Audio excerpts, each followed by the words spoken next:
الحمد لله رب العالمين والصلاة والسلام على سيد الأنبياء والمرسلين وعلى آله وصحبه أجمعين ومن تبعهم بإحسان إلى يوم الدين. أما بعد، فأعوذ بالله من الشيطان الرجيم. بسم الله الرحمن الرحيم. يا أيها الذين آمنوا قوا أنفسكم وأهليكم نارا.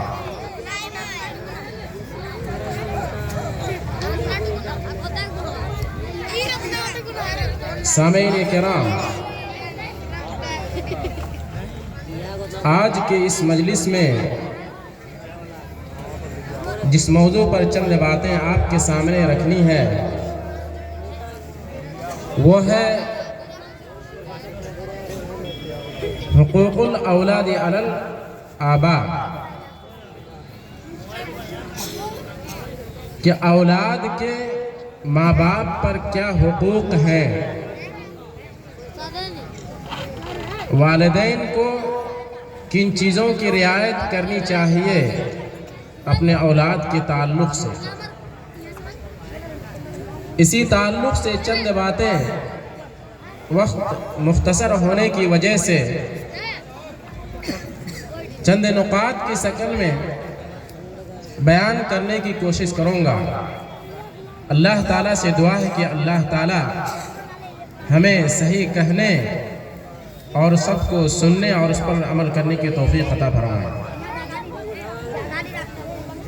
سامعین کرام، سب سے پہلے یہ بات ہمیں جان لینی چاہیے کہ اولاد اللہ تبارک و تعالیٰ کی طرف سے ایک نعمت ہے۔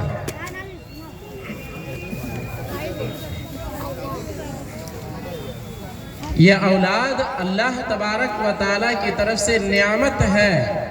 اور اس نعمت کی قدر کرنا ضروری ہے، ورنہ اگر نعمت کی قدر نہ کی جائے تو پھر اللہ تبارک و تعالیٰ اس نعمت کو چھین لیتا ہے، یا پھر نعمت ہونے کے باوجود آدمی اس نعمت سے فائدہ نہیں اٹھا پاتا ہے۔ جیسا کہ اللہ تبارک و تعالیٰ قرآن مجید کے اندر فرماتا ہے، للہ ما فی السماوات والارض یخلق ما یشاء یہب لمن یشاء اناثا ویہب لمن یشاء ذکورا او یزوجہم ذکرانا واناثا ویجعل من یشاء عقیما انہ علیم قدیر۔ کہ آسمان و زمین کے اندر جو کچھ ہے سب اللہ تبارک و تعالیٰ کے لیے ہے، جو کچھ چاہتا ہے اللہ تبارک و تعالیٰ پیدا کرتا ہے، اور جسے چاہتا ہے صرف بیٹے عطا کرتا ہے، اور جسے چاہتا ہے صرف بیٹیاں عطا کرتا ہے، اور جسے چاہتا ہے دونوں دیتا ہے، اور جس کو چاہتا ہے اسے بے اولاد بنا دیتا ہے۔ یقیناً اللہ تبارک و تعالیٰ جاننے والا اور بہترین تقدیر کرنے والا، فیصلہ کرنے والا ہے۔ تو یہ اولاد کا ہونا اللہ تبارک و تعالیٰ کی طرف سے نعمت ہے، اور اس نعمت کی قدر کرنا ضروری ہے۔ تو اس آیت سے اس بات کا بھی صاف پتہ چلتا ہے کہ اولاد کا ہونا یہ اللہ کی طرف سے ہے۔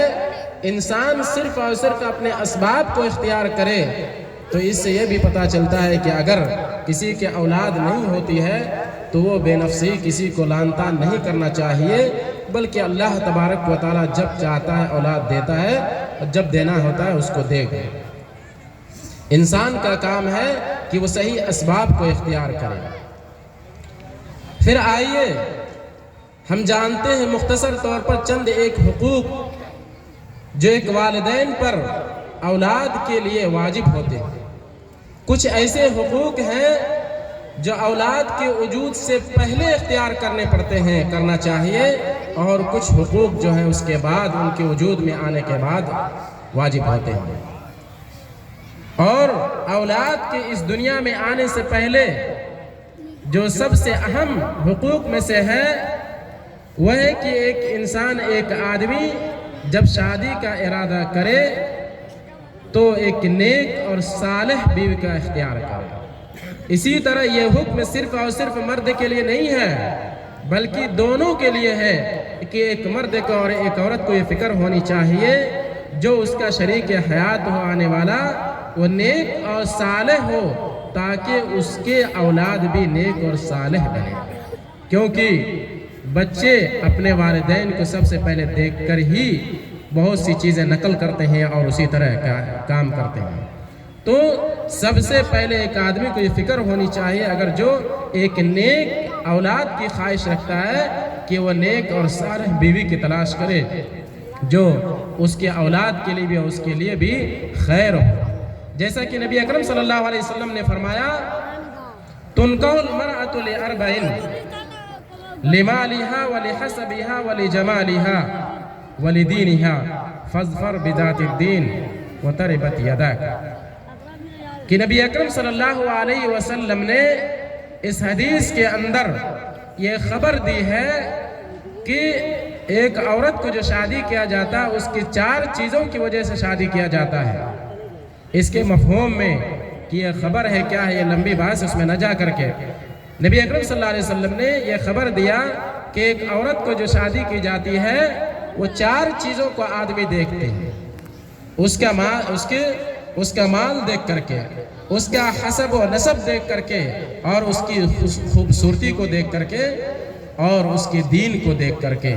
لیکن تمہیں جس چیز میں کامیابی ہے وہ دین والی کو اختیار کر کے تم کامیاب ہو جاؤ۔ سامعین کرام، تو نبی اکرم صلی اللہ علیہ وسلم نے جس چیز کی طرف رہنمائی کی اور جس میں خیر کہا وہ ہے کہ جو عورت دین کے اعتبار سے بہتر ہو اس کو اختیار کرے۔